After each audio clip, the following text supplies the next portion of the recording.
এই তোদের জন্য পেরে উঠি না।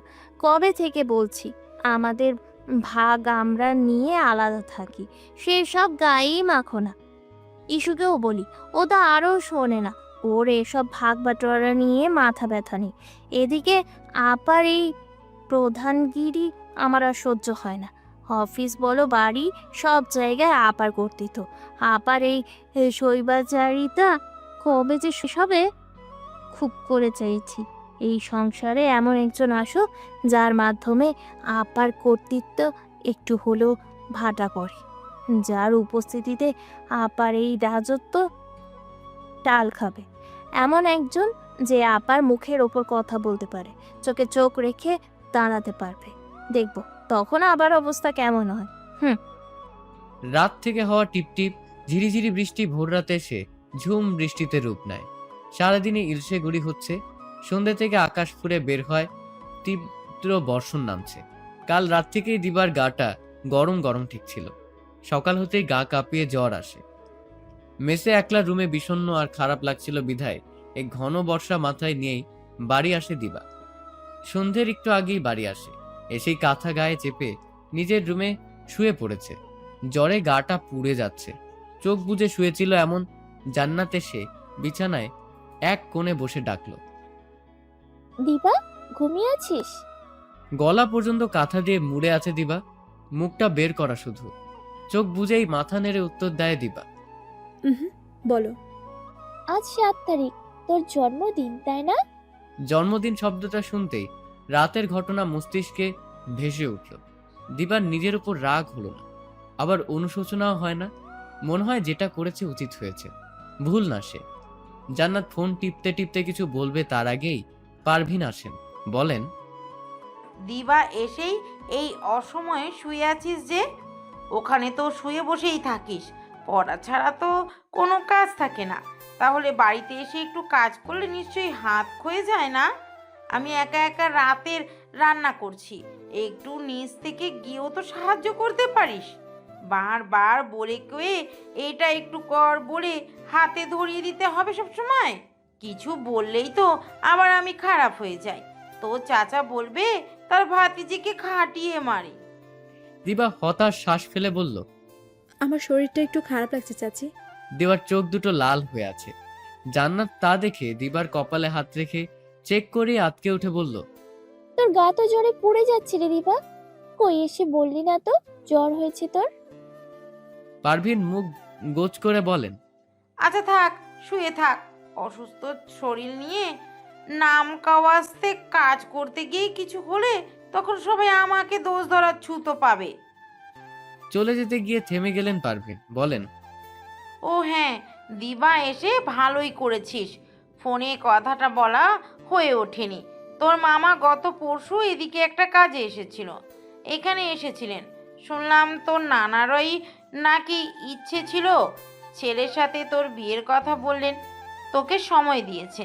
হ্যাঁ রে, তুই নাকি এখনো হ্যাঁ বা না কিছুই জানিস নেই। বলে থামলেন। তারপর পুনরায় বললেন, আমি বলেছি বিয়ের ক্ষেত্রে মেয়েদের চুপ থাকাই সম্মতি। লজ্জায় হয়তো কিছু বলতে পারছে না, আপনারা আগাতে পারেন। বিছানায় দুই হাত ঠেস দিয়ে দিবা উঠে বসতে বসতে বলল, আপনি মামাকে এসব বলেছেন? হ্যাঁ, তো বলবো না?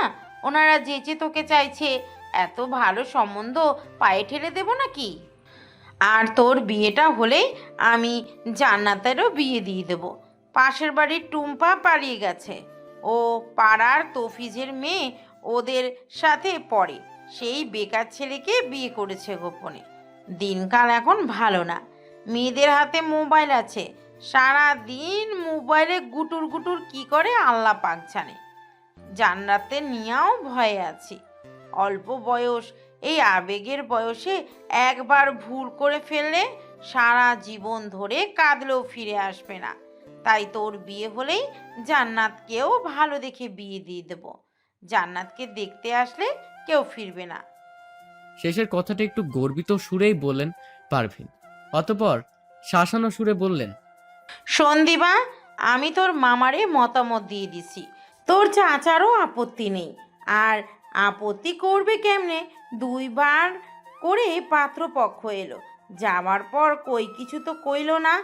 এখন যেহেতু তোর মামা এই প্রস্তাব রাখছে, ভাবনা নিয়ে রাজি হ। আমার তো মনে হয় তোর নানা বলছিল বলেই তারা এখন বিয়ের কথা বলতেছে, নইলে তাদের অত ভালো চাকরি করার ছেলের সাথে। দিবা 2 হাতে কপাল চেপে ধরল, মাথা ব্যথায় ছিঁড়ে যাচ্ছে মনে হচ্ছে। পারভিন গলা খাকারি দিয়ে বলেন, তোর মামা তাও বলছিল তোর থেকে যেন একবার শুনে নি, শুনে ওনাকে জানাই। তুই মত দিলে সামনের মাসের পয়লা সপ্তাহেই ওনার আকত সরার ইচ্ছা। তারপর ভোটের পর বড় করে অনুষ্ঠান করবেন। যাই হোক, আমি মোবাইল করে জানিয়ে দিচ্ছি। নারীর অধিকারের নেত্রী নিজ কারখানাতেই নারীর কান্না শোনেন না। প্রথম পূর্বাভাস পত্রিকায় বড় করে হেডলাইন দেয়া পত্রিকা জিদানের তেমন একটা পড়া হয় না, তবে রাজনৈতিক বিষয়াদি দেখার জন্য মাঝে মধ্যে চোখ বুলায়, এতটুকুই। তবে আজকের কাহিনী ভিন্ন। ব্রেকফাস্ট করতে নিচে যেতেই অভি পত্রিকা ধরিয়ে দিল। উপরের হেডলাইন দেখেই মাথায় রক্ত চড়ে যায়। নজর বুলালো বিস্তারিত প্রতিবেদনে। খন্দকার টেক্সটাইল নিয়ে গোপন তদন্তে উঠে এসেছে বেশ কিছু গুরুতর অভিযোগ। নারী শ্রমিকরা ন্যূনতম মজুরিও ঠিকমতো পান না। মাতৃত্বকালীন ছুটি কাগজে আছে, কিন্তু বাস্তবে নেই। মাত্র কয়েক মাস আগে অসুস্থ হয়ে মারা যাওয়া এক মহিলা শ্রমিকের ঘটনাটিও নাকি চাপা দেওয়া হয়েছিল। অবাক করার বিষয়, এত সবের পরেও কারখানার ম্যানেজমেন্ট নারী কল্যাণ সমিতির লোগো ব্যবহার করে নিজেদের ফেয়ার ফ্যাক্টরি দাবি করছে। সেই সমিতির সভাপতি আবার এমপি পদপ্রার্থী জুবাইদা খন্দকার। শেষে সাংবাদিকের আক্রমণাত্মক লাইন। তাই বড় প্রশ্ন উঠছে, প্রতিষ্ঠানের নারীর ন্যায্য অধিকার রক্ষা করতে না পারা একজন নেতা এমপি হলে জনসেবা কিভাবে করবেন? আদৌ সম্ভব? এই প্রশ্নই আজ উঠে এসেছে সাধারণ মানুষের মুখে। প্রতিবেদনটা পুরোপুরি মিথ্যে নয়, সত্যি আছে, তবে মাত্র 20%।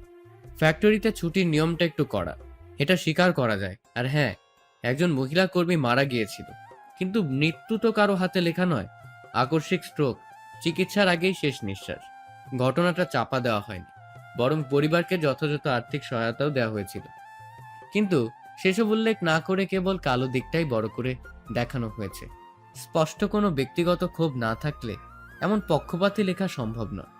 জিদানের সন্দেহ গভীর হয় বিপক্ষ দলের কেউ চাপ দিয়ে বা ইচ্ছাকৃতভাবেই রিপোর্ট বের করিয়েছে জুবাইদার ইমেজ নষ্ট করতে। রাগে ক্রোধে পত্রিকাটা টেবিলে আছড়ে ফেলল জিদান। পর মুহূর্তেই ফোন বের করে কল লাগায়। কল তুলতেই গর্জে উঠল, রিপোর্টার তৌসিফ, যেখানে লুকিয়ে থাকুক সন্ধ্যার মধ্যে তাকে আমার সামনে দেখব, নাহলে খারাপ হবে। Got it?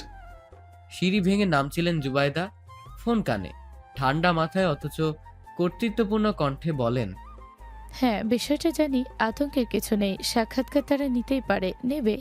আমার উত্তরও প্রস্তুত। টাইম দাও 10টার পর। না না, বাসায় নয়, পার্টি অফিসে আসতে বলবে। বললাম তো, প্রেস ব্রিফিংয়ে আমার আপত্তি নেই, বরং ভালো হবে, জানিয়ে দাও। ফোন নামিয়ে জিদানের কাছে এসে দাঁড়ালেন। জিদান কিছু বলার আগে তীক্ষ্ণ চাউনিতে চাইলেন। কণ্ঠে দৃঢ়তায় টেনে বললেন, জিদান, রাগ নিয়ন্ত্রণ করো। উত্তেজনায় নেওয়ার সিদ্ধান্ত বড় বিপদ ডেকে আনে। বাকিটা আমি দেখছি। তুমি শুধু ঠান্ডা মাথায় পরিস্থিতি সামলাবে, বুঝেছো? ডোন্ট ওয়ারি আম্মা, বেশি কিছু করবো না, তবে হালকা ডোজ না দিলে শিক্ষা হবে না। জুবাইদা নিঃশব্দে মাথা নেড়ে সম্মতি জ্ঞাপন করলেন। শোডাউন ছিল একটা। সেখান থেকে ঘরমাক্ত শরীরে পার্টি অফিসের নিজের জন্য বরাদ্দকৃত কক্ষে প্রবেশ করে রিভলভিং চেয়ারে গা ইলিয়ে দেয় জিদান। কাতটা চেয়ারের হেডে রেখে শার্টের উপরের 4টে শোডাউন বোতাম খুলে ফেলে। দরদরিয়ে ঘাম ছুটছে। সহকারী একটা ছেলে কোল্ড ড্রিঙ্কস রেখে যায় টেবিলে। তন্মধ্যে মায়ের অ্যাসিস্ট্যান্ট জহির আঙ্কেল আসেন, জুবাইদা যার মাধ্যমে দিবার চাচার সাথে কথা বলতে পাঠিয়েছিলেন। জিদান কোল্ড ড্রিঙ্কসের চিপি আঙ্গুল দিয়ে খুলে এক চুমুক দিল। অতঃপর জিজ্ঞাসা করলো, খবর কি? হ্যাংলা পাতলা ষাটোর্ধ জহির সাহেব ভনিতা ছাড়াই সোজাসুজি দিবার চাচা যা বলেছেন সেটাই বলেন। তোফাজ্জল হক বলেছেন, মেয়ের বিয়ে পাকা বলেই চলে। সব কিছু ঠিকঠাক থাকলে সামনের মাসের পয়লা শুক্রবারেই আকত। মেয়ের মামা আত্মীয় মানুষ, তারপর ওনার বাবার ইচ্ছে ছিল, তাই এখন আর অন্য কোথাও কথা দিতে পারছি না। একেবারেই সম্ভব নয়, মাফ করবেন।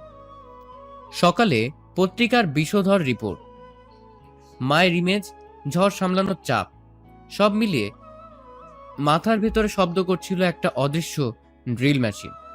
তার উপর জহির আঙ্কেলের থেকে দিবার বিয়ে পাকাপাকি শুনে মাথার রক্ত টকবগিয়ে উঠে জিদানের। রাগে মনে হচ্ছে চারপাশটা থেতলে দিতে। উত্তেজনা সামলাতে দপ করে চোখ বুজে নিল। হাতের ইশারায় জহির সাহেবকে চলে যেতেও বলল। 4টে কোল্ড ড্রিঙ্কসের বোতল ফাঁকা করলো। রাগ এক ছটাকও কমছেই না। আপ্রাণ চেষ্টা চালায় মাথা ঠান্ডা করতে। অতঃপর কোনো রকমে নিজেকে সামলে ভাবতে থাকে, মনে মনে স্থির করে ভালোবাসার জন্য ইগোকে আজ বিসর্জন দিবে। নিজে জাইনের সাথে দেখা করবে, রিকোয়েস্ট করবে বিয়েটা না করতে। নিজে থেকে যেন সরে যায় জাইন। তারপর দিবাকে বুঝিয়ে বাকিটা ধীর স্থিরভাবে সামলে নেবে। সময় 3:35। ডিসি অফিসের 3য় তলায় 305 নম্বর কক্ষের সামনে এক হাত প্যান্টের পকেটে গুজে দাঁড়িয়ে জিদান এক পল দরজার নেমপ্লেটে তাকালো। ঝলমলে অক্ষরে লেখা, জাইন মির্জা, সহকারী কমিশনার ও এক্সিকিউটিভ ম্যাজিস্ট্রেট, ডিসি অফিস। কক্ষটা নরম আলোয় শান্ত। ডার্ক ব্লু আর সাদা 3 স্যুট পরনে জাইনের। খাদ্য ভেজাল অভিযোগ, মোবাইল কোড প্রস্তুতি। ফাইলটা দেখছিল সে। অফিস সহকারী চুপচাপ এসে দরজার আড়াল থেকে বলল, স্যার, একজন দেখা করতে চাচ্ছে। জাইন চোখ না তুলেই পেন চালাতে চালাতে সংক্ষেপে বলল, আসতে বলো। কয়েক মুহূর্ত পর দরজার গোড়ায় দাঁড়িয়ে হালকা কাশল জিদান। জাইন চোখ তুলে তাকাতেই থমকে গেল। ধুলো মেখে যাওয়া স্মৃতি হঠাৎ স্পষ্ট হলো। এটা মলে দেখা সেই ছেলে না। জিদানের গায়ে ছাই রঙের শার্ট, হাতা ভাঁজ করা, অফ হোয়াইট গ্যাভার্ডিন প্যান্টের উপর ছেড়ে দিয়ে পড়া, সাথে 3টে বোতাম খোলা, ফলে গলার পেন্ডেন্ট চেন দৃশ্যমান। মুখাবয়ব শক্ত। জাইন মুখে কোনো ভাব প্রকাশ না করে গম্ভীর সুরে বলল, কামিন। জিদান এগিয়ে আসতেই জাইন হাতের ইশারায় চেয়ার দেখিয়ে বলল, take a seat please. Zidan বসে শান্ত কণ্ঠে বলল, থ্যাঙ্কস। জাইন প্রশ্নাতুর দৃষ্টিতে তাকিয়ে জিদান পর মুহূর্তেই দাম্ভিকতা ভরা গলায় নিজের পরিচয় দেয়। হ্যালো, আমি Ifrat Zidan. I am pursuing my masters in social sciences from the university of. Simultaneously জেলা ছাত্র সংসদের জেনারেল সেক্রেটারি হিসেবে কাজ করি। এক মুহূর্ত থেমে পুনরায় বলে, ও হ্যাঁ, আমার আরেকটা পরিচয়। I am the son of a renowned industrialist and the president of Women Welfare Association, Mrs Zubaida Khandakar. Zubaida খন্দকারের নাম শুনে নেই শহরে এমন কেউ নেই। জাইনও চেনে, তবে নিজের শহরে পোস্টিং তার অল্প কিছুদিন আগেই হয়েছে। তাই পড়াশোনা থেকে শুরু করে চাকরির এই সময় পর্যন্ত একটানা 10 বছরের মতন হবে অন্য বিভাগেই কেটেছে জাইনের। রাজনীতিতে ইন্টারেস্ট না থাকলেও বাবার প্রতিদ্বন্দ্বী যে জুবাইদা খন্দকার তা জানে ঠিকই। তবে ওসবে ওর মাথা ব্যথা নেই। জাইন ভদ্রভাবে জিজ্ঞেস করলো, so mister Zidan, what bring you here today? How can I assist you? Zidan সরাসরি নির্লিপ্ত ভঙ্গিতে বলল, দিবা, সামিরা হক দিবা। জাইনের কপাল কুঁচকে গেল। কণ্ঠে দৃঢ়তা টেনে অথচ নরম গলায় বলল জিদান, এটা আমার বিনীত অনুরোধ। আমি চাই আপনি দিবাকে নিয়ে বিয়ের বিষয় আর ভাববেন না। জাইন অবাক হয়ে বলে উঠল, আমি দিবাকে ভালোবাসি। প্লিজ আর কোনো পদক্ষেপ নেবেন না আপনি। আমি সাধারণত কাউকে এভাবে অনুরোধ করি না, কিন্তু এক্ষেত্রে শুধু প্রসঙ্গ যখন দিবা, আমি বলতে বাধ্য। জাইন গাম্ভীর্য বজায় রেখে বলল, আমি আপনার কথা রাখতে বাধ্য নই। আর আমার মনে হচ্ছে আপনি নিজের একচ্ছত্র আধিপত্য বিস্তার করতে চাইছেন। আগে আপনাকে নিশ্চিত হতে হবে দিবা কি সত্যি আপনাকে চায়, ভালোবাসে কিনা। জিদানের মেজাজ চটল। চট করে বলল, বলছি তো, আমি ওকে ভালোবাসি। শুধু আপনার ভালোবাসা যথেষ্ট নয় মিস্টার জিদান, অপরজন আপনাকে ভালোবাসে কিনা সেটাও গুরুত্বপূর্ণ। জিদান চুপচাপ তাকিয়ে প্রশ্ন ছুড়ে দিল, মিস্টার জাইন, আপনি নিজে কি দিবাকে ভালোবাসেন? জাইন এক মুহূর্ত চুপ করে ভাবল, সে কি দিবাকে ভালোবাসে? ভালোবেসে ফেলেছে? সদ্য জন্ম নেওয়া অনুভূতি সে বুঝে উঠতে পারল না। জবাবে বলল, আমার মনে হয় দিবা এমন একজন মেয়ে, ওকে যে কারোরই ভালো লাগবে। লাইফ পার্টনার হিসেবে ভদ্র, কোমল, মায়াবী এমন একজন মেয়েকে যে কেউই চাইবে। সংক্ষেপে বললে দিবাকে আমার ভালো লাগে, কিন্তু ভালো লাগা আর ভালোবাসা ভিন্ন। বিয়ের পর স্বাভাবিকভাবেই ভালোবাসা তৈরি হয়। আমার নীতি অনুযায়ী বিয়ের আগে ভালোবাসা থাকা জরুরি নয়। জিদান তীর্যক হাসল, বলল, আমারও সেম চিন্তা। আমাদের বিয়ে হলে বিয়ের পরে দিবা আমাকে ভালোবাসবে। সো আপনি বিয়ের পরিকল্পনা বাতিল করুন। এমন কাঠখোট্টা ঘাটতারা জবাবে জাইন বনে যায়। পর মুহূর্তেই নিজেকে সামলে ভারী গলায় বলল, দেখুন মিস্টার জিদান, আপনার কথায় আমি আমার এবং আমার পরিবারের নেওয়া সিদ্ধান্ত থেকে পিছিয়ে আসতে পারবো না। হ্যাঁ, তবে যদি দিবা নিজ থেকে বলে যে ও আপনাকে পছন্দ করে বা আপনাকে চায়, তাহলে আমি সরে যাব। তখন নিজ দায়িত্বে আপনাদের বিয়ে দিয়ে দেব। কিন্তু আমার মনে হয় না দিবা আপনাকে চাই। এমন হলে এখানে আসার আপনার দরকার পড়তো না। আপনার কথা এটা আমার কাছে স্পষ্ট। আর শুনে রাখুন, যদি আপনি দিবাকে জোর করে প্রভাবিত করার চেষ্টা করেন, আমি সেখানে বাধা হয়ে দাঁড়াবো। জিদানের মেজাজ আর নিয়ন্ত্রণে রাখা সম্ভব হলো না। চট করে উঠে দাঁড়ালো, টেবিলের উপর এক হাত রেখে ঝুঁকে তেজি কণ্ঠে বলল, মিস্টার জাইন, আপনি সামনের মাসে ফার্স্ট রাইডের জন্য অপেক্ষা করতে পারেন, কিন্তু আমি আজই চ্যালেঞ্জ করে দিলাম, এই মাসের মধ্যেই দিবাকে বিয়ে করছি। Wait and C. জাইনকে কিছু বলার সুযোগ না দিয়েই গট গট পা ফেলে প্রস্থান করে জিদান। জাইনের কাছে মনে হয় পলিটিশিয়ানরা এমনই হয়, নিজের একচ্ছত্র আধিপত্য বিস্তার করতে মরিয়া তারা। জাইন মনে মনেই নিশ্চিত হয় দিবা নিজেই বলেছিল পলিটিক্স ওর পছন্দ নয়, আর দিবার মতো মেয়ে এমন একটা উগ্র রাফ অ্যান্ড টাফ ছেলেকে চুজ করবে না। যাই হোক, জাইন সিদ্ধান্ত নেয় দিবার জন্য সেফটির ব্যবস্থা করতে হবে। এও জিজ্ঞেস করবে জিদানকে দিবা চায় কিনা। সন্ধ্যা ক্রমেই ঘনিয়ে এসেছে, পশ্চিম আকাশে রঙিন আলো নিভে যাচ্ছে ধীরে ধীরে। দূরে হাইওয়ে থেকে ভেসে আসছে থেমে থেমে ট্রাকের গর্জন। শহরের কোলাহল থেকে কয়েক কিলোমিটার দূরে এক নির্জন আধা জঙ্গলের মতো জায়গাটা। পুরনো ইটের সড়ক, ঘাসে ঢাকা দুদিক, চারিপাশে কেমন একটা অস্বস্তিকর নিস্তব্ধতা। কালো টি শার্ট, কালো ট্রাউজার, মুখে কালো মাস্ক, মাথায় সানক্যাপ, বাইকও আরেকটা। ছদ্মবেশে আসে জিদান, সহজে যাতে কেউ চিনতে না পারে।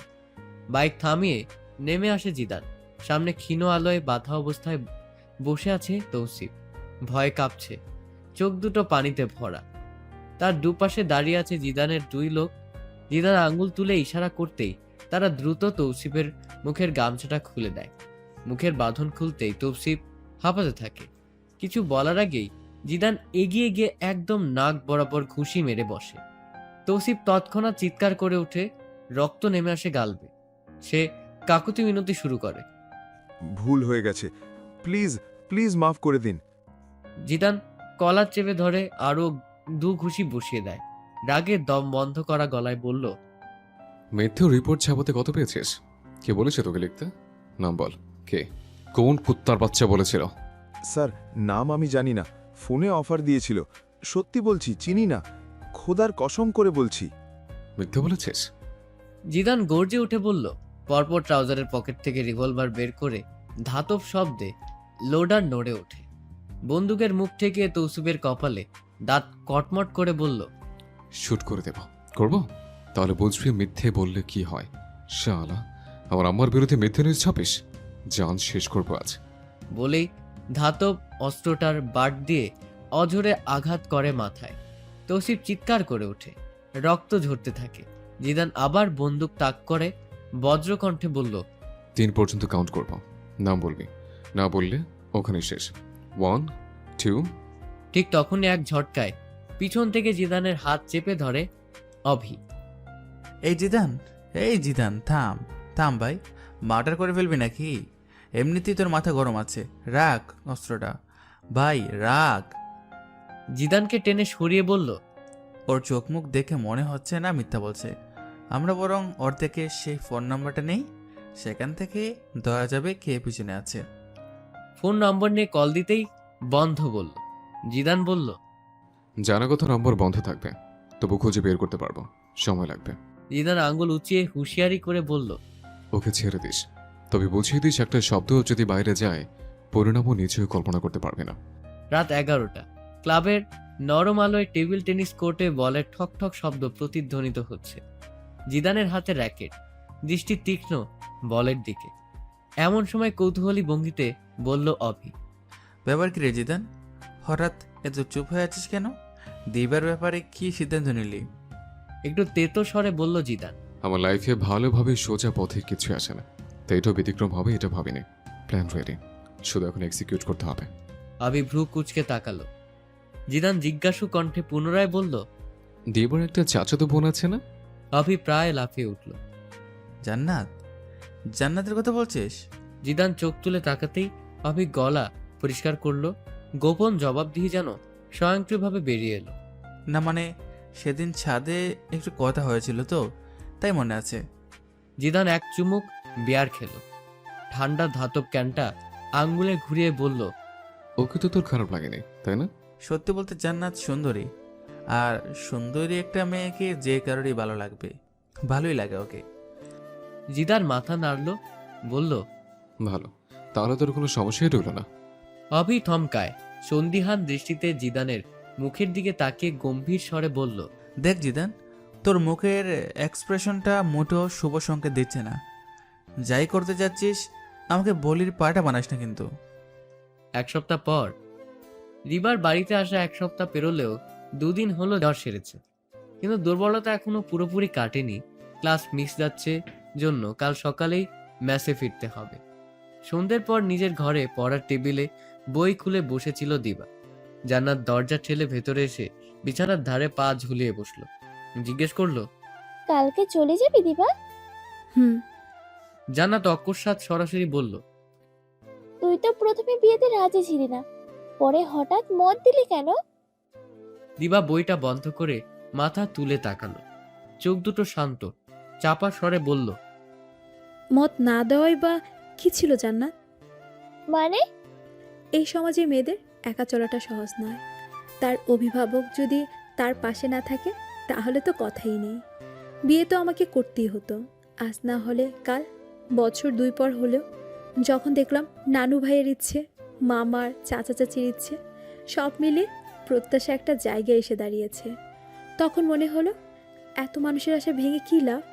একটু থেমে ভারী স্বরে বলল, তার উপর চাচা স্পষ্ট করে বলেছেন, আমার বিয়ে না হলে তোকে বিয়ে দিত মানুষ হাজার কথা বলবে। আমি চাই না আমার জন্য ওনারা অপমানিত হোক। সমাজের কথা যতই অযৌক্তিক হোক, তবুও মানুষকে ব্যাখ্যা দিয়ে থামানো যায় না। তাই ভেবেছি সবাই যা চাইছে সেটাই হোক। বুঝলাম। ও পা দোলাতে দোলাতে হালকা হেসে বলল, জানিস দিবা, আজ হঠাৎ একটা ছোটবেলার কথা মনে পড়ছে। তুই ছিলি ভীষণ পড়ুয়া, আর আমি চরম পড়াচোর। তোকে পড়তে দেখলে মা বলতো, জান্নাত তুই কেন পড়তে বসিস না? দেখ দিবা পড়ছে, দিবা তোকে ছাড়িয়ে যাবে। আমি তখন বিরক্ত হয়ে বলতাম, ও বেশি পড়ে, কারণ ওর পড়া ছাড়া গতি নেই। আমাকেও তো কষ্ট করতে হবে না মা, আমার এমনিতে ভালো ঘরে বিয়ে হবে। জান্নাত হেসে ফেললো, বলল, এখন ভাবলে খুব হাসি পাই, কি বোকা ছিলাম। কিন্তু জানিস দিবা, একটা বিষয় লক্ষ্য করলাম, হঠাৎ লটারি লাগার মতন তোর বিয়ে ভাগ্য খুলে গেছে রে দিবা। হঠাৎ করে বড় ঘর থেকে সম্বন্ধ পাচ্ছিস, এটা মানতেই হবে। তোর মামা তো ভাই হুট করে এলেন, আবার ওই বড় ঘরে ছোট ছেলে তোকে পছন্দ করে, সব বড় বড় ব্যাপার স্যাপার।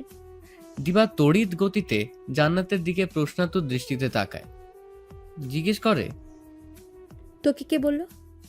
জান্নাত সাথে সাথেই জিভ কাটলো। দিবা সন্দিহান কণ্ঠে ফের বলে, জান্নাত, ছোট ছেলের ব্যাপারটা তুই কোথা থেকে জানলি জান্নাত? জান্নাত আইগুই করে বলল, যেদিন আসছিল না, সেদিন তোর দিকে তাকানো দেখেই বুঝেছিলাম, অনুমান করেছিলাম আর কি। অনুমানে ঢিল ছুঁড়েছি এই। দিবার বিশ্বাস না হলেও বাড়তি কথা বলল না। জান্নাত বলল, শোন দিবা, আমি মাকে রাজি করিয়েছি। আমি কিন্তু কাল তোর সাথে যাচ্ছি, 2 দিন থাকবো, তারপর বড় মল থেকে শপিং করব। আমার কাছে গোছানো টাকা আছে, সেই দিয়ে। তুই কিন্তু এখন আবার না করতে পারবি না, বাবা গিয়ে আমাকে নিয়ে আসবে। 2 দিনেরই তো ব্যাপার। বেলা 3টে। নিউ মার্কেটের পাশের বড় কাঁচা বাজারের মূল ফটকের সামনে দাঁড়িয়ে দিবা আর সাবিহ। দুজনের চোখ মুখেই হালকা ক্লান্তির ছাপ স্পষ্ট। দিবার ফোন বেজে উঠতেই চাচির কল দেখে কপালে ভাঁজ পড়ে। কল তুলে সালাম দিয়ে মিহি স্বরে বলল দিবা, জি চাচি বলুন। উপাস থেকে পারভিন একটু বিরক্ত সুরেই বললেন, হ্যাঁ রে দিবা, কই রে তুই? জান্নাতের কাছে ফোনটা দে তো, সকালে কথা হয়েছে আর হয়নি। দুপুরে কি খেয়েছে ও? ওখানকার খাবার মুখে তুলতে পারছে তো? আচ্ছা, ওর ফোন এতক্ষণ ধরে ব্যস্ত দেখাচ্ছে কেন? কি করছে? অনেকবার কল দিলাম। একসাথে একের পর এক প্রশ্ন করে উত্তরের অপেক্ষায় থামলেন পারভিন। দিবা ধীর কণ্ঠস্বরে বলল, আমি ভার্সিটি থেকে ফিরছি চাচি, রাস্তায় আছি, গিয়ে জান্নাতকে বলবো। আপনি না হয় ততক্ষণে আরেকবার চেষ্টা করে দেখুন। হুম, আচ্ছা। কথা শেষ করতে না করতেই আবার তাড়াহুড়ো ভরা সুরে বললেন ফের। শোন, আরেকটা কথা, জান্নাতকে মনে করিয়ে দিস কাল আসার সময় যেন সুতো কিনে আনে। ওই যে বড় বড় কার্টনের সুতা আছে না, শহরে পাইকারি বেচে। কাঁথা সেলাইয়ের জন্য লাল, সাদা, কালো এই 3 রঙেরই বড় দেখে আনতে বলিস। তুই সাথে থেকে না হয় কিনে দিস। ও তো ছোট মানুষ, অত শত বুঝবে না, দাম দরও জানে না। আচ্ছা। আর শোন দিবা, তোর চাচা দোকান রেখে যেতে পারবে না, সে ব্যস্ত মানুষ। আবার এখন দিনকাল ভালো না, মেয়ে মানুষ একা ছাড়তেও ভয় লাগে। জান্নাতকে বলিস ওর মামা কাল শহরে যাবে দরকারি কাছে, বিকেলে ফেরার পথে জান্নাতকে নিয়ে আসবে। ঠিক আছে। পারভিন কঠোর গলায় বললেন পুনরায়। শুধু ঠিক আছে বললে হবে না, ঠিক মতো পাঠাবি কিন্তু। মেয়েটাকে 2 দিন ধরে তোর উপর ভরসা করে একলা রেখে আমি আছি চিন্তায়। মেয়েকে আমি সবসময় চোখে চোখে রাখি, সেখানে একলা ছেড়ে এক দণ্ড স্বস্তি পাচ্ছি না। নেহায়েত জেদ করলো, আর তোর চাচা তো চাচাই, তিনি আবার দয়া আর সাগর। ছেলে মেয়েরা আবদার করলে সেটা রাখতেই হবে। যাকগে, যেমন সুস্থ আর ঠিকঠাক মেয়ে পাঠিয়েছি, ঠিক তেমনই যেন হাতে পাই। সকালে খবরের কাগজে একটা খবর দেখে থেকে মনটা কেমন অস্থির অস্থির ঠেকছে, বাম চোখটা বারবার লাফাচ্ছে। চাচির এই স্বভাবটা দিবার কাছে নতুন নয়। তার প্রতি চাচি আচরণ যেমনই হোক না কেন, নিজের সন্তানের প্রতি চাচি খুব সচেতন। তিনি সব কিছুতেই বাড়তি দুশ্চিন্তা করেন। হয়তো মায়েদের মনই এমন, সন্তানের ভালো চাওয়ার জায়গাটায় সবসময় অস্থিরতা কাজ করে। না বললেও হাজার রকম ভাবনা ঘুরপাক খায়। দিবার মনে হঠাৎই চিনচিন করে একটা ভাবনা উঠল। তার মা বেঁচে থাকলে হয়তো তিনিও দিনে কবার ফোন দিয়ে জিজ্ঞেস করতেন, কি করছিস দিবা, ঠিকমতো খেয়েছিস, পথে কোনো অসুবিধা হয়নি তো? মা বাবার কথা মনে পড়তেই বুকের ভেতর দিয়ে হালকা বিষণ্ণতার ঢেউ বয়ে গেল দিবার। কিন্তু মুহূর্তেই নিজেকে সামলে নিয়ে চাচির কথার উত্তরে শান্ত গলায় বলল, চিন্তা করবে না চাচি। আচ্ছা, রাখছি। সাবিহা ভ্রু টুরু কুচকে বলল, তোর চাচি? হুম। আচ্ছা দিবা, একটা কথা বলি, তুই আবার মাইন্ড করে বসিস না কিন্তু। যদি ভাবিস মাইন্ড করব, তাহলে না বলাই ভালো। সাবিহার মুখটা মলিন হয়ে এলো, ঠোঁট উল্টে বলল, বন্ধু হোস তুই, যে কোনো বিষয় নির্দ্বিধায় বলতেই পারি। তাহলে সৌজন্যমূলক শব্দগুলো টানিস কেন? সরি রে। দিবা ভ্রু বাঁকিয়ে বলল, আবার? আচ্ছা ম্যাডাম, বন্ধুত্বে সরি দ্বিধা আর রাখবো না, যেটা মনে হবে দিল খুলে বলে ফেলবো। এবার চলবে? দিবা চোখের পাতার ইশারায় উত্তর দিল, বোঝালো নিশ্চয়ই চলবে। ওরা হেঁটে এগোতে থাকলো। সাবিহা বলল, তোর কাজিনের একটা ব্যাপার আমার কাছে কেমন জানি লাগে, জানি না তুই খেয়াল করেছিস কিনা। গতকাল রাতে ঘুমানোর কিছুক্ষণ পর ওকে দেখলাম সন্তর্পণে উঠে জানালার পাশে গিয়ে ফোনে মেসেজ টাইপ করতে। না মানে বিষয়টা গুরুতর কিছু নয়, এই বয়সে এমনটা আজকাল স্বাভাবিক। প্রেমে পড়াটাও অস্বাভাবিক নয়, তবে ও তো ছোট, এই বয়সে অনেকেই কিন্তু ফাঁদে টাদে পড়ে। তাই আমার মনে হয় দায়িত্ব নিয়ে বড় হিসেবে তোর বিষয়টা খতিয়ে দেখা। দিবা কিছুক্ষণ ভাবলো, পরপর বলল, কি বলবো বুঝতে পারছি না। ও এখন ততটাও ছোট নয় সাবিহা, তাই এই পার্সোনাল ব্যাপারগুলো আমার হস্তক্ষেপ করা উচিত হবে কি? তাও ঠিক। আমার আবার গোয়েন্দাগিরির স্বভাব আছে, যেটা আমার ছোট বোনের উপর অ্যাপ্লাই করি।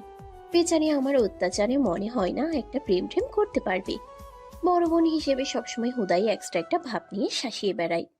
নিজের বোন আর চাচাতো বোনের মধ্যে তফাৎ থাকে কি না শিওর নই, বলতে পারছি না, কারণ আমার তো নিজের কেউই নেই। তবে আসলে ছোটবেলা থেকে চাচি বুঝিয়ে দিয়েছেন আমাদের মধ্যকার পার্থক্যটা, সেজন্য কিছু বলতে গিয়েও দ্বিধায় আটকে যায়। জানি না এটা আমারই ব্যর্থতা কিনা। বরাবরই আমার মধ্যে জড়তা কাজ করে, আর জান্নাতকে যতটুকু চিনি মন্দ নয়, তবে একটু সহজ সরল, এখনকার মেয়েদের মতো অতটা চালাক চতুর নয়। সেই জন্য কথাটা তোকে জানালাম। এটা ওদের আবেগের বয়স, এই বয়সে ভালো মন্দ বাছ বিচার করার ক্ষমতা সবার সমান থাকে না। মেয়েটাকে আমার কিছুটা বোকাশোকা ঠেকলো বলেই তোকে বলেছি। পরপর মাছি তাড়ানোর ভঙ্গিতে ফের বলল সাবিহা। জাগে বাদ দে, বয়সটাই এমন। আর তোর মতো সবাই হবে নাকি? ভার্সিটির হ্যান্ডসাম সকলে ক্রাশ ভয়কেও পাত্তা দিবে না। দিবা চোখ গরম করে তাকাতেই সাবিহা ঠোঁটের সামনে আঙ্গুল তুলে ক্ষমা চাওয়ার ভঙ্গি করল। কাঁচা বাজারের লোক সমাগম ভিড়ে না ঢুকে ওরা সামনের দিক বরাবর পাশে থাকা খোলা দোকানের সামনে দাঁড়ায়। সাবিহা মেহেদি পাতা কিনল, তারপর একটু এগিয়ে মুদি দোকান থেকে শুকনো আমলকি নেয়। এগুলো সে চুলের যত্নে ব্যবহার করবে। দিবা বলল, আচ্ছা, তুই কি এখানে থেকে বাড়ির উদ্দেশ্যে রওনা হবি নাকি ম্যাসে গিয়ে তারপর? ম্যাসে আর যাবো না রে, এখান থেকেই চলে যাব। তুই রিক্সা নিয়ে চলে যাস দিবা, আমার জন্য কষ্ট করে তোকে উল্টো এখানে আসতে হলো, সরি রে। ব্যাপার না, আমার জন্য এখন একটু কষ্ট কর। চাচি সুতা কেনার জন্য বলল, এক্ষুনি কিনে নেই। একা একা আসলেই কিছু কিনতে বলে, আর বাইরে আসতে বললে ভালো লাগে না। সাবিহার এক আত্মীয়ের বিয়ের দাওয়াত পড়েছে, সেখানে ওর পরিবার কাল যাবে। অগত্যা সাবিহাকে আজই বাড়ি ফিরতে হচ্ছে। কাঁচা বাজারের ভেতর গরম আর গন্ধ একসাথে মিশে আছে। মাছের স্থানে কোলাহল, সবজির সারিতে দরদাম চলছে। চিকন গলির ভেজা স্যাঁতস্যাঁতে জায়গায় ভিড় ঠেলে পা ফেলানোর জায়গায় ভারী সংকট। তন্মধ্যে ম্যাজিস্ট্রেট জাইন সঙ্গে দুজন পুলিশ ও স্যানিটারি ইন্সপেক্টর পরিদর্শনে নেমেছে। একটা মেয়ে হিসেবেই কণ্ঠে জিজ্ঞেস করছে, ভাই, টমেটো 150 কেন? গতকাল তো ছিল 100 করে, একদিনেই এত বাড়ছে? দোকানদার এক হাতে গাল চুলকে বলল, আফা আমাগো 100-র উপরে কিনা আছে, পাইকারি দিতেছিলেন। একেবারে টকটকা সতেজ টমেটো, বালা হইব। সাদা শার্ট, কালো প্যান্টের উপরে ইন করে পরা, পালিশ করা কালো জুতা পায়ে, বাম হাতে স্মার্টফোনটা ধরা, হাঁটার ভঙ্গিতে টান টান দৃঢ়তা জাইনের। পুলিশ সদস্যের সাথে ম্যাজিস্ট্রেট সাহেবের উপস্থিতি চোখ এড়ায় না কারো। কেউ দাম ঠিক করছে, কেউ গুছিয়ে নিচ্ছে, আবার কেউ ফিসফিস করে বলছে, মোবাইল কোর্ট এসেছে, কাগজপত্র রেডি করো। সকলের জড়সড় হওয়া। তারপর ম্যাজিস্ট্রেটের আগমন টের পেতেই সবজিওয়ালা দাড়িপাল্লায় টমেটো তুলতে তুলতে বলল, আফা লেন, 110 করে রাখতেছি। কয় কেজি?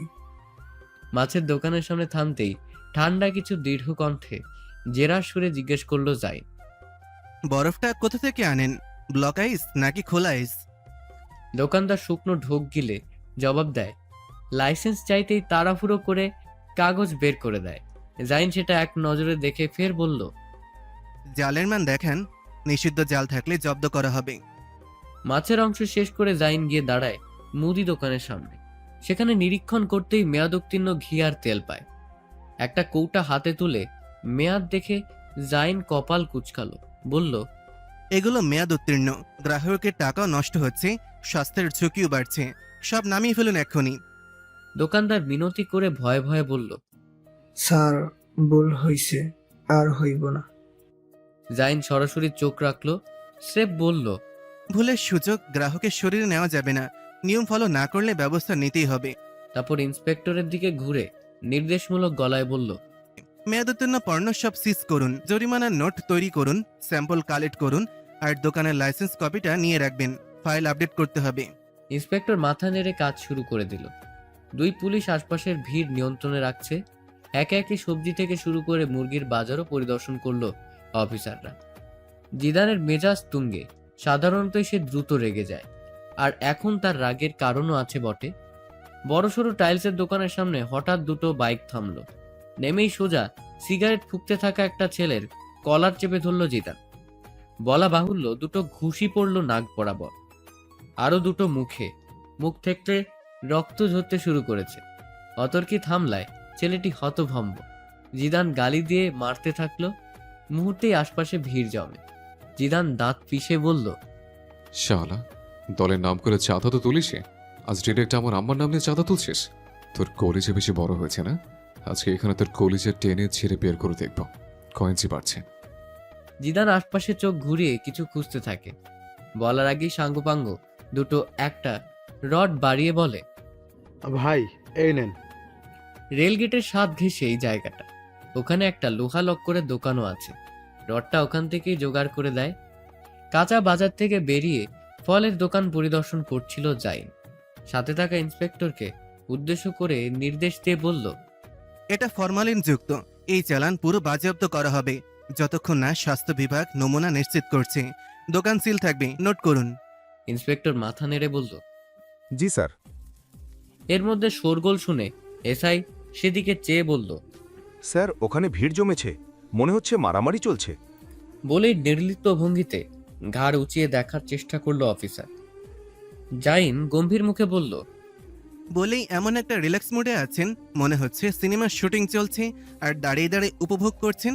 জাইনের এমন কথা এসআই লজ্জিত হয়, অপমানিত বোধ করে, মুখটা তার শুকিয়ে আসে। দ্রুত নম্র স্বরে বলল, সরি স্যার, এক্ষুনি বিষয়টা দেখছি। চলুন গিয়ে দেখতে হচ্ছে। মানুষ একদিকে সরে গিয়ে গোল চত্বরের মতো ফাঁকা জায়গা করে দিয়েছে। ভিড়ের মাথার উপর দিয়ে রড ধরা একটা হাত দেখা যায়।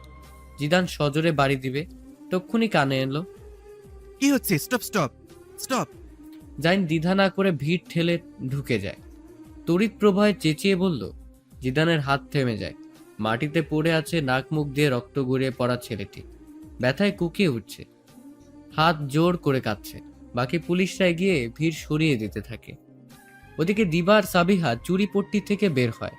দিবা শুধু সুতা কিনলেও সাবিহা আবার এটা ওটা দেখে। ঘুরে ঘুরে দর কষাকষি করে কিনতে কিনতে একটু দেরি হয়। চুরিপট্টি থেকে বের হলেই রেল লাইন, ডান দিকে তাকাতেই দিবার দৃষ্টি ভিড়ের ফাঁক দিয়ে জিদানের উপর সরাসরি পড়ল। পরপর জাইনকেও নজরে আসলো। জিদানের হাতে তখনও রড চেপে ধরা।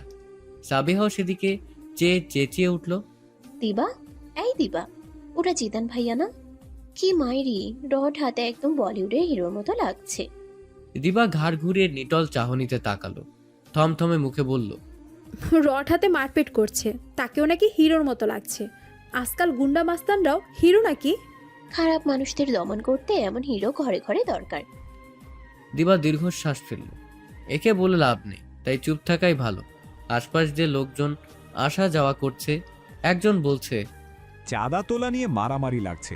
দুই গ্রুপ মনে হয়, একটা জুবাইদা গ্রুপ আর একটা। দিবা এবারে সাবিহার দিকে তাকিয়ে তির্যক হাসলো, বলল, দেখলি, হিরোর হিরোগিরি, চাঁদা তুলছে, তাই নিয়ে আবার মারপিট। অবশ্য রাজনীতি মানে ক্ষমতার লড়াই, চাঁদাবাজি, টেন্ডারবাজি, এক কথায় যত খারাপ কাজ আছে সব রাজনীতিবিদদের মধ্যে বিদ্যমান। রাজনীতিতে তোর এত অ্যালার্জি কেন ভাই? রাজনীতিতে অ্যালার্জির কারণ আজকালকার অসৎ রাজনীতিবিদরা, যাদের উদ্দেশ্যই ক্ষমতার অপব্যবহার করে অবৈধ সম্পদের মালিক হওয়া। সবাই এক হয় না, খুব একটা ভিন্ন হয় না, যেই লাও সেই কদু টাইপেরই হয়। এর মধ্যে সাবিহা পথচারী এক লোককে আসতে দেখে কৌতূহলী হয়ে জিজ্ঞাসা করল, আচ্ছা ওখানে কি নিয়ে ঝামেলা হচ্ছে? লোকটা থেমে গেল, বলল, একটা ছেলে চাঁদা তুলতে আসছিল। পরে ওই যে দাঁড়িয়ে পুলিশের সাথে যে ছেলেটা তর্ক করছে, ওই ছেলে সেই চাঁদা তোলাটারে আচ্ছা মতো মারছে। এই নিয়ে এখন পুলিশের সাথে ছেলেটার কথা কাটাকাটি হচ্ছে। সাবিহার ভাব যেন এক কাঠি বেড়ে গেল। ভ্রু নাচিয়ে বলল, শুনলি তো দিবা, এবার বিশ্বাস হয়েছে সবাই একরকম হয় না। এরকম রাগী সরাসরি অ্যাকশন নেওয়া নেতার দরকার আছে। আমার ভোটটা তো তোর ফিউচার শাশুড়ির জন্যই তোলা রাখছি। তারপর 5 বছর পর সেই জায়গায় তোর শাশুড়ির ছেলে আসবে, এও আমি হলফ করে বলতে পারি। কালই তো তোকে বলেছি আমার বিয়ের কথাবার্তা চলছে, তারপরও একে ওকে ধরে আমার শাশুড়ি না বানালে তোর চলছে না। সাবিহা কাঁধ নাড়িয়ে বলল, মন বলছে জিদান ভাইয়া এত সহজে তোর বিয়ে অন্য কোথাও হতে দিবে না দিবা। পরপর বলল, আচ্ছা এবার আসি, বাড়ি ফিরতে ফিরতে আমার আবার সন্ধে হয়ে যাবে। আমি তো ওদিকে যাব, একটু এগিয়ে ওপাশ থেকে অটোতে উঠি। আচ্ছা দাঁড়া, এখানে রিক্সা আসবে, দেখি শুনে যাস। ঠিক আছে, পারলে বাড়ি থেকে তাড়াতাড়ি ফিরিস। জিদানকে দেখে চিনতে বিলম্ব হয় না জাইনের। জাইন তার দায়িত্ব পালনের ভঙ্গিতে বলল, স্টপ! কি শুরু করেছেন এসব? জিদান ঘাড় ঘুরিয়ে চোখ মুখে বিরক্তি নিয়ে তাকালো, তবে মুখে কিছুই বলল না। আশপাশের লোকজন জিদানের দলের দুটো চেলা বলতে থাকলো, ছেলেটি চাঁদা তুলছিল তাই তাকে মারা হয়। জিদানের দিকে তাকিয়েই বলল জাইন, আইন নিজের হাতে তুলে নেওয়ার অধিকার আপনার নেই। যত বড়ই নেতা হন, বিচার রাস্তায় হয় না। জিদান রডটা ছুঁড়ে ফেলে, বলল, চাঁদাবাজি থামাতে অ্যাকশন লাগে অফিসার। কথা বলে কখনো কাজ হয়নি। কাট কাট গলায় অ্যাকশন নেবে পুলিশ, আপনি না। আপনি মারাধরাটা করলে সেটা অপরাধ। জিদান দাঁত চেপে তবুও শান্ত থাকার চেষ্টা করে বলল, আপনি বলছেন পুলিশ ব্যবস্থা নেবে, ঠিক আছে, কিন্তু মাঝে মাঝে সমস্যা যখন তৈরি হয় তখন পুলিশ আস্তে আস্তে ক্ষতি হয়ে যায়। আমরা যারা এলাকায় প্রতিদিন মানুষের সাথে মিশে তাদের নিরাপত্তার জন্য তাৎক্ষণিক পদক্ষেপ, গণধোলাই কখনো কখনো জরুরি হয়ে পড়ে। আর যে আমার দলের নাম ভাঙিয়ে টাকা তুলছে তাকে তো আগে শিক্ষা দিতে হয়। আপনার সামনে কথাটা বলতে চাই না, তবুও বলছি, বাংলাদেশের বিচার ব্যবস্থার ধীর গতি আমরা দুজনেই জানি। ধর্ষণ মামলা থেকে শুরু করে চাঁদাবাজি বছরের পর বছর ঝুলে থাকে, ভুক্তভোগী বাকি জীবন কষ্টে থাকে, আর অপরাধী এসে আবার একই কাজ করে। ঠোঁটে চাপা তির্যক হাসি ফুটে উঠলে পুনরায় বলে জিদান, আমি উদাহরণ দিচ্ছি কারণ কিছু অপরাধ আছে যেখানে ডিটারেন্স অর্থাৎ ভয় তৈরি করা জরুরি, অন্যথা অপরাধের চাকা থামে না। আমি বলছি না আইন ভাঙার সমান, কিন্তু মাটির মানুষের নিরাপত্তা প্রায় কাগজের ফাইলের চেয়ে দ্রুত পদক্ষেপ চায়। আমি ভুলও হতে পারি, কিন্তু আমার শহরের শান্তি রক্ষা করার দায় আমার আছে। আশা করি উত্তর পেয়েছেন ম্যাজিস্ট্রেট সাহেব। জাইন চুপচাপ সবটা শুনে ঠান্ডা মস্তিষ্কে একটা একটা করে জবাব দিতে প্রত্যুত্তরে বলল, আপনার উদাহরণগুলো আবেগ তৈরি করে, কিন্তু আইন ভাঙার যুক্তি তৈরি করে না মিস্টার জিদান। ধর্ষণের বিচার পেতে দেরি হয়, এটা সত্য। চাঁদাবাজিও হয়, এটাও সত্য।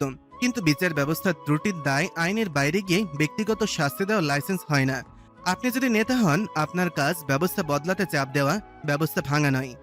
জিদানের উত্তেজিত মুখের দিকে তাকিয়ে যুক্তি সাজিয়ে বলে গেল এক নাগারে, আপনি বললেন ধোলাই দেওয়া জরুরি, কিন্তু পৃথিবীর কোনো দেশই গণপিটুনি সমর্থন করে না, কারণ সেটা ন্যায় নয়, সেটা প্রতিশোধ। আর প্রতিশোধ যখন রাস্তায় নামে, নিরপরাধ মানুষরাই বেশি মরে। এটাই ইতিহাস বলে যে চাঁদাবাজের অভিযোগে আপনি ওকে মারলেন, যদি সে সত্যি অপরাধী হয় আদালতে প্রমাণ হতো, সাজা হতো। আর যদি নির্দোষ হয়, আপনার একঘুষি তার জীবন বদলে দেবে, কিন্তু আপনার দলের কেউই কি তার ক্ষতিপূরণ দেবে? জিদান দাঁত চেপে নিজেকে নিয়ন্ত্রণ করে শুনে যাচ্ছে। জাইন স্থির গলায় বলছে, কিছু ক্ষেত্রে দ্রুত অ্যাকশন দরকার, সেটা ঠিক, কিন্তু সেই অ্যাকশনটা আইনের মাধ্যমে হয়, নেতার রাগে নয়। আইন না মানলে রাষ্ট্রে অরাজকতা যায়। রাস্তায় শাস্তি দেওয়ার লাইসেন্স একবার শুরু হলে কাল আপনাকেও কেউ এই যুক্তিতে পিটিয়ে ফেলবে, তখন আপনি কি বলবেন? জাইনের যুক্তি তর্কে জিদানের মুখভঙ্গি থমথমে হয়ে যায়। হাতের আঙ্গুল পাকিয়ে সবটা শুনে যাচ্ছিল। জাইন ঠান্ডা মাথায় শেষ কথাগুলো বলল, আপনি নেতা, মানুষ আপনাকে দেখে শেখে। আপনি যদি আইন ভাঙেন, আইন মানানোর নৈতিক অধিকার আপনার আর থাকে না। এসআই জিদানকে চেনে। জুবাইদা খন্দকারের রাগী ঘাটতেরা রকচটা ছেলে। স্যারের সাথে এখন বাকবিতণ্ডা না লাগে, তাই পরিস্থিতি নিয়ন্ত্রণে রাখতে চটপট বলল, স্যার, ওটাকে পিকআপ ভ্যানে তুলবো? অবশ্যই তুলবে। দোকানদাররা জড়ো হয়ে জিদানের পক্ষে সাফাই দেওয়ায় প্রস্তুতি সহজেই স্বাভাবিক হয়ে ওঠে। চাঁদা তোলা ছেলেটাকে নেওয়ার আদেশ দিয়েই জাইন ওর মতো নিজের গাড়ির উদ্দেশ্যে পা বাড়ায়। তক্ষুনি অনাকাঙ্ক্ষিতভাবে রিকশায় চড়ে বসা রমনের দিকে নজর পড়ে। জিদান বাইক চালু করতে থাকে। রিকশার জন্য অপেক্ষা করতে করতে অবশেষে ভাড়া মিটিয়ে মাত্র রিকশায় চেপে বসেছে দিবা। রিকশা চলতে শুরু করেছে। তন্মধ্যে পেছন থেকে ডাক আসলো, হ্যালো দিবা। দিবা চকিতে ঘাড় ঘুরিয়ে তাকালো। জাইনকে এগিয়ে আসতে দেখে ভ্রু গুটিয়ে এলো। রিকশাওয়ালা থেমে গেল। জাইন এগিয়ে গিয়ে বলল, তুমি এখানে? দিবা অপ্রস্তুত ভাব আড়ালে রেখে জবাবে বলে, একটু বাজার করতে এসেছিলাম। জাইন হালকা হাসি টেনে বলল, কার্তলীয় ভাবে দেখা হয়েই গেল। কেমন আছো? আলহামদুলিল্লাহ, ভালো আছি। বাইক নিয়ে সামনে দিয়ে যেতে গিয়ে একবার পেছনে ঘাড় ঘুরিয়ে তাকালো জিদান। দিবার সাথে চোখে চোখও পড়ল, তবে তক্ষুনি ঘাড় সোজা করে দৃষ্টি সামনে সরিয়ে নেয় জিদান। বাইকের গতি বাড়িয়ে ধুলো উড়িয়ে চোখের পলকে আড়ালে মিলিয়ে যায়। তোমার সাথে কিছু কথা ছিল দিবা, ব্যস্ততার জন্য সময়টা করে উঠতে পারিনি। এখন কি ফ্রি আছো তুমি? সামনের কফি শপে বসে এক কাপ কফি খেতাম। দিবা বুঝলো জাইন নিশ্চয়ই কিছু জিজ্ঞেস করবে হয়তো, তবে দিবা সময় দেখে বিনম্র স্বরে বলল, সরি, আসলে এখন আমাকে ফিরতে হবে। কালকে হলে কি খুব সমস্যা হবে? জানাত আছে, তাই এখন তাড়াতাড়ি যাওয়া জরুরি। জাইন মাথা নেড়ে বলল, নো নো, প্রবলেম নেই। ওকে, কাল বিকালে ওই কফি শপটায় 5টার সময় অপেক্ষায় থাকবে। ঠিক আছে। আচ্ছা, কোনো সমস্যা হলে নির্দ্বিধায় ফোন করো। কানে এয়ারপোর্ট গুজে ঝাঁঝালো স্বরে বলল জিদান। আজ এক সপ্তাহ ধরে কি করছিস বলতো? একটা মেয়েকে ম্যানেজ করতে এত সময় লাগে? মেজাজ খারাপ করে দিচ্ছিস তুই, অভি? ওপাশ থেকে উত্তর আসলো, এখন একই কথা যদি তোকে বলি, তুই এতদিন ধরে একটা মেয়েকে পড়াতে পারলি না কেন? কি করলি? আবার আমাকে বলছিস? দিবা আর ওই মেয়েটার মধ্যে তফাৎ আছে বলেই দায়িত্বটা তোর উপর ছেড়েছে। ওকে হ্যান্ডেল করতে এতটা সময় লাগার কথা নয় অভি। আচ্ছা এখন বল কি করতে হবে? শোন, যা বলছিস সেটাই কর, কুইক। আজকেই? আজই। এত ধৈর্য আমার নেই। দিবা ফিরে কক্ষে জান্নাতকে না দেখে ওয়াশরুমের দিকে তাকায়। সেখানেও তো লাইটের সুইচ বন্ধ দেখছে, তার মানে ভেতরে কেউ নেই। একই সাথে থাকা জুনিয়র মেয়েটি ফোন টিপছে। দিবা কপালে ভাঁজ ফেলে শুধালো, পিহু, জান্নাতকে দেখেছো? সে তো কখন সেজে গুজে বেরোলো। পরপর 3টে ভাঁজ পড়ল কপালে। বেরিয়েছে মানে? ও নতুন, এখনকার কি বা চেনে? কোথায় গেছে? দিবা উদ্বিগ্ন স্বরে জিজ্ঞাসা করলো ফের। কোথায় গেছে? বলেছি কিছু? আশ্চর্য, কোথায় গেছে আমি জানবো কি করে? ফোন দিয়ে শুনুন, আমার খালাতো বোন নাকি যে যাওয়ার আগে আমাকে বলে যাবে। আগে থেকেই মেয়েটি একটু রুক্ষ স্বভাবের। দিবা কথা না ধরে তড়িঘড়ি করে ফোনটা বের করলো। জান্নাতের নম্বরে কল দিয়ে সুইচ অফ বলছে।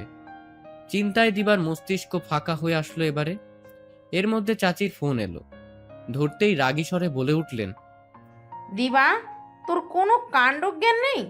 সেই কোন প্রহরে তোকে বলেছি জান্নাতের সাথে কথা বলবো, তুই একটি বারও ফোন দিলি না। আমি এখন জান্নাতের কাছে ফোন দিলাম, বন্ধ বলছে। ওর ফোনের কি হয়েছে? নষ্ট হলো নাকি?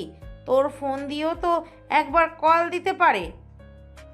দাবির কথায় কি উত্তর দেবে ভেবে দিশেহারা দিবা। চিন্তায় হাত পা বরফের ন্যায় জমে আসছে ওর।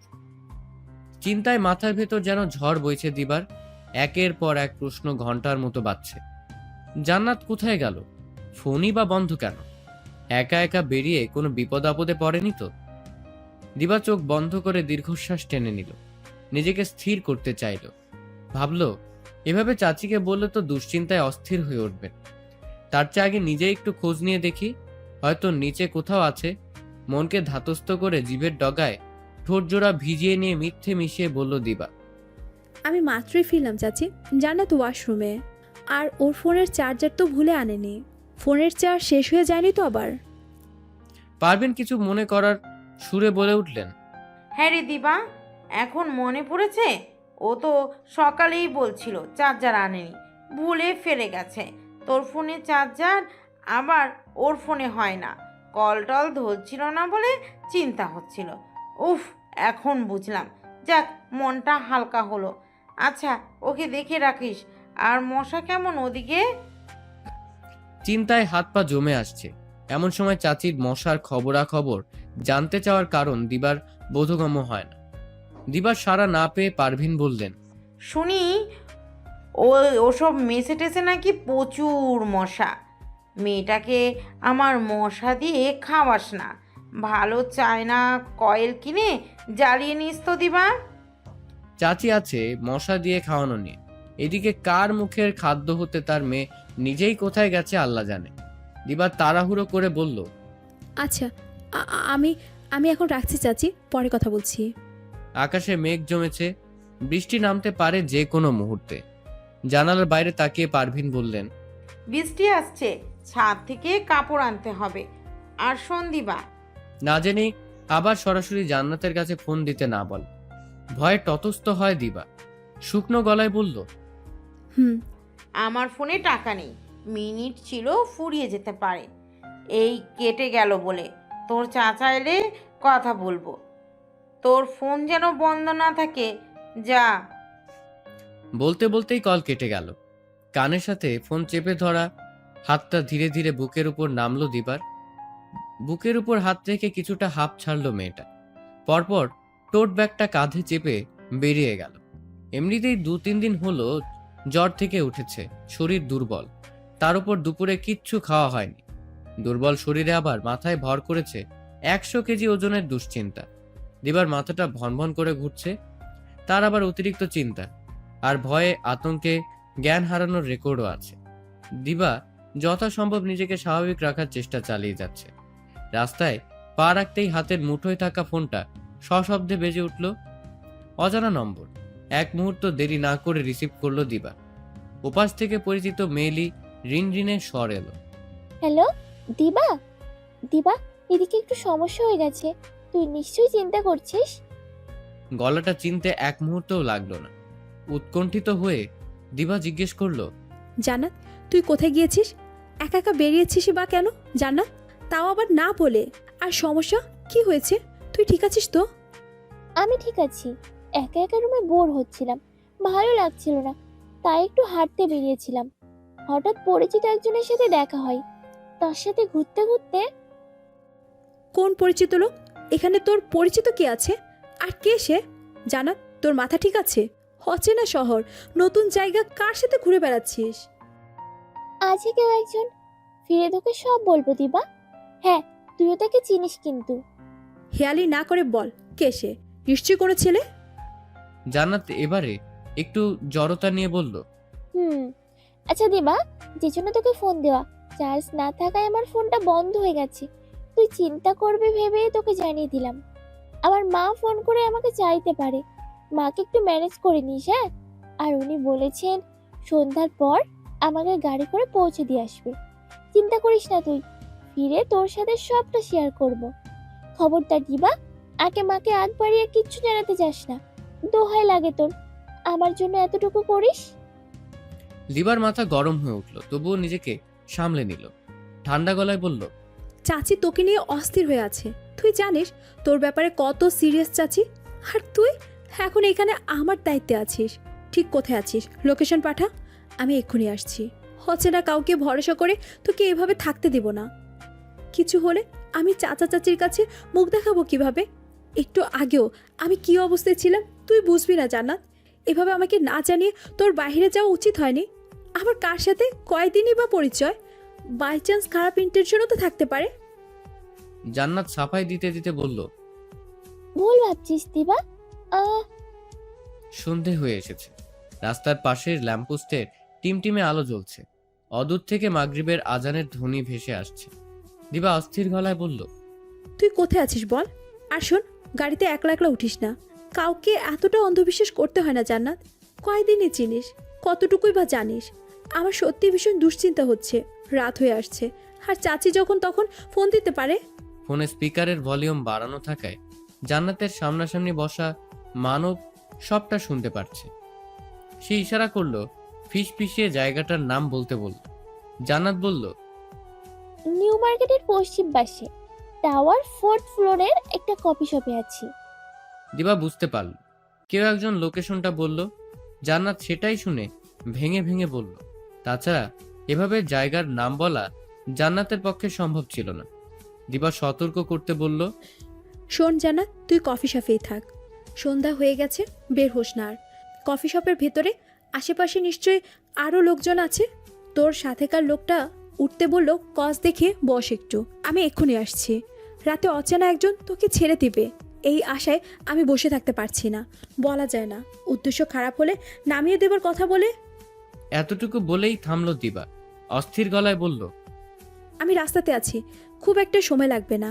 রিক্সা নিয়ে পৌঁছতে দিবার খুব একটা বেশি সময় লাগলো না। টানা টানা পা ফেলে দৌড়ের মতোই এগুলো। গেট পেরোতেই সামনে বসা দারোয়ান বলল, ও পাশে লিফট আছে ম্যাম, চাইলে ওটাই ব্যবহার করতে পারেন। দিবা কৃতজ্ঞ চোখে মাথা নাড়ল। ভিড় আজ একটু কম। দিবা ভাবল মাগরিবের ওয়াক্ত বলেই হয়তো। ডান পাশের লিফটের সামনে দাঁড়িয়ে বাটন চাপতেই মুহূর্তেই দরজা সরে গেল দুদিকে। ভেতরে ঢুকেই 4 তলার বাটনে চাপ দিয়ে সঙ্গে সঙ্গে ডোর ক্লোজ বাটনটাও চাপল। ক্লান্তিতে শরীর অবশ লাগছে দিবার। চোখ বন্ধ করে গভীর নিঃশ্বাস ফেলল। দরজা ঠিক জোড়া লাগবে এমন সময় সাদা কেটস পরা এক পা এসে থামিয়ে দিল ফাঁকটুকু। একই সঙ্গে বাম হাতটা বাড়িয়ে ওপেন ডোর বাটনে চাপ দিল সেই ব্যক্তি। দিবার চোখ আতঙ্কে বড় হয়ে গেল। এই বুঝি পাটা দরজায় চ্যাপটা হয়ে যায়, কিন্তু দরজা আটকে যাওয়ার আগেই বাটনের আওতায় থেমে দাঁড়ায়। মাথার নিচু থাকা কালো শার্ট পরা যুবকটি এক ঝটকায় মাথা তুলল। চুলগুলো কপাল থেকে উপরের দিকে উঠল। ঘন সিল্কি চুলগুলো ঝটকার চোটে একটু দোল খেল। সামনের যুবকের মুখ দৃশ্যমান হতেই দিবার শির দ্বারা শক্ত হয়ে এলো। ভেজা চুলে এখনো জলকণার আভাস। সদ্য নেওয়া শাওয়ারের গন্ধ মিশে আছে তার শ্যাম্পু করা চুলে। পারফিউমের কড়া ঘ্রাণ মুহূর্তেই চারপাশে ছড়িয়ে পড়ল। অফ হোয়াইট প্যান্টের উপর কালো শার্ট ছেড়ে দিয়ে পরা।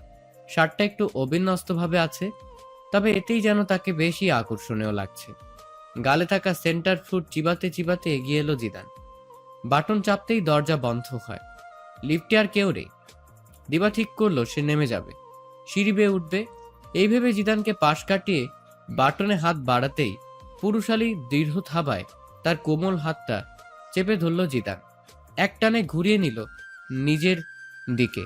ঠোঁটে হাসি টেনে চোখ টিপে বলল, হাই।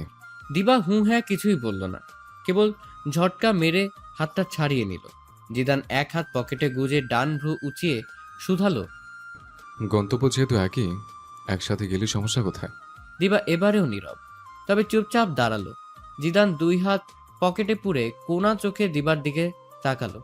দিবার মুখরেখা বলছে সে জিদানের উপস্থিতি বেজায় বিরক্ত। জিদান ভেবেছিল দিবা কিছু জিজ্ঞেস করতে পারে, তবে দিবা কিছুই বলল না। চারতলায় এসে লিফট থামতেই দিবা তড়িঘড়ি করে নেমে পড়ল। কাচের বেষ্টনী দিয়ে ঘেরা কফি শপে আলো ঝলমল করছে। দিবা কাচের দরজা ঠেলে ভেতরে ঢুকলো। টেবিলে অনেকে বসে, কিন্তু হাজার খুঁজেও কাঙ্ক্ষিত মুখের দেখা পেল না দিবা। আর না পেতেই অস্থির হয়ে কল লাগালো সেই নম্বর। কল দেওয়ার পরপরই মেয়েলি মিষ্টি স্বর এলো, দুঃখিত, কাঙ্ক্ষিত নম্বরটিতে সংযোগ প্রদান সম্ভব হচ্ছে না, অনুগ্রহ করে কিছুক্ষণ পরে আবার চেষ্টা করুন। জান্নাত যে কারো পাতানো ফাঁদে পা দিয়েছে এতক্ষণে দিবা নিশ্চিত হয়। দিবার মাথা ফাঁকা হয়ে এলো, কি করবে ভেবে পাচ্ছে না। ওদিকে চাচিকে তখন মিথ্যে বললেও আরো বেকায়দার সৃষ্টি হলো। এখন কোন মুখে সত্যিটা বলবে? অসহায়ত্ব দিবাকে ঘিরে ধরল। কফি শপ হতে বের হয়ে দুপা এগোতেই কেউ একজন কেশে দিবার দৃষ্টি আকর্ষণ করলো। দিবা চোখ তুলে তাকায় সেদিকে। সিঁড়ির রেলিং এর সাথে হেলান দিয়ে দাঁড়িয়ে জিদান ফোন স্ক্রল করছে। দেখে মনে হচ্ছে পৃথিবী আর কিছুই তার আগ্রহের না, সম্পূর্ণ মনোযোগ তার ফোনেই। এমন ভঙ্গিতে আছে সে, ওভাবে ফোনের দিকে দৃষ্টি রেখেই আচমকা বলল, ডোন্ট ওয়ারি দিবা ডার্লিং, জান্নাত ঠিক আছে, ঠিক থাকবে।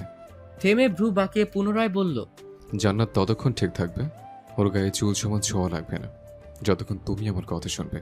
আর একে একে সব ধোঁয়াশা স্পষ্ট হতে থাকে। দিবা আন্দাজ করে নেয় জিদানের কোনো চালে বুঝে হোক আর না বুঝে স্বেচ্ছায় গুটিয়ে হয়েছে জান্নাত। দিবার নিঃশ্বাস ভারী হয়ে ওঠে, ভাঙা গলায় বলল, কি চান আপনি?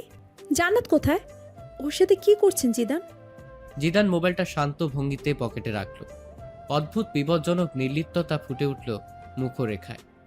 কদম এগিয়ে এলো, নিচু ঠান্ডা স্বরে বলল, বুঝতে পারছো না কি চাই আমি?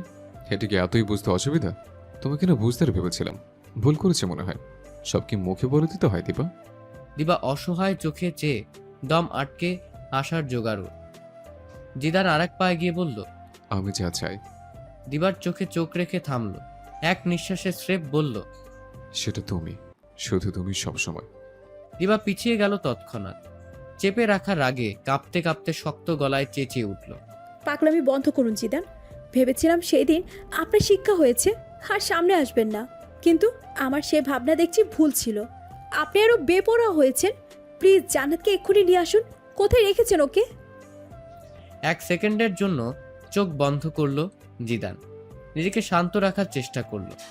জোরালো শ্বাস টেনে বলল, এই মুহূর্তে আমি যেমন যেমন বলবো সেটাই করবে তুমি। শুভ কাজটা সম্পূর্ণ হলেই তারপর জান্নাত সহি সালামতে ফিরিয়ে দেওয়া হবে। বিদ্রোহ করবো না, পাক্কা প্রমিস। কথার অর্থ দাঁড় করতেই গলার স্বর উঁচিয়ে কাটকাট কণ্ঠে বলল দিবা। অসম্ভব। জিদান এবারে রাগলো না, নিজেকে আজ সে শান্ত রাখার পণ করেছে, আর শান্ত মস্তিষ্কেই সবটা আয়ত্ত করবে। ঠোঁটের কোণে অলস হাসি ফুটিয়ে তুলল জিদান। এক হাতে চুলে ব্যাকব্রাশ করতে করতে বলল, সব রেডি, চলো বিয়ে করে ফেলি। কি সুন্দর মামার বাড়ির আবদারের মতন বলে ফেললো। দিবা রাগী দৃষ্টি ছুড়ে আঙ্গুল তুলে বলল, শুনুন, জান্নাত কোথায় আছে তাড়াতাড়ি আমাকে ওর কাছে নিয়ে চলুন। ওর কিছু হলে আপনাকে আমি ছাড়বো না। সেটাই তো চাইছে, একদম ছাড়বে না। আমি ছাড়তে চাইলেও তুমি জড়িয়ে রাখবে, আর সেজন্যই বিয়ে নামক সার্টিফিকেটটার দরকার। একে তো দুশ্চিন্তার সাথে এখন রাগ। দিবার নিজেকে পাগল প্রায় ঠেকছে। ও অনুনয় ভরা স্বরে বলল, প্লিজ থামুন, পাগলামি বাদ দিন। জান্নাতকে নিয়ে আমি কতটা টেনশনে আছি, কতটা প্রেশারে আছি, আপনাকে বোঝাতে পারবো না। সরি মেরে দিলরুবা, জেনে শুনে ইচ্ছে করে এই প্রথম আর শেষবার তোমাকে টেনশনে ফেলে কষ্ট দিচ্ছে। তবে একবার আমার হয়ে যাও,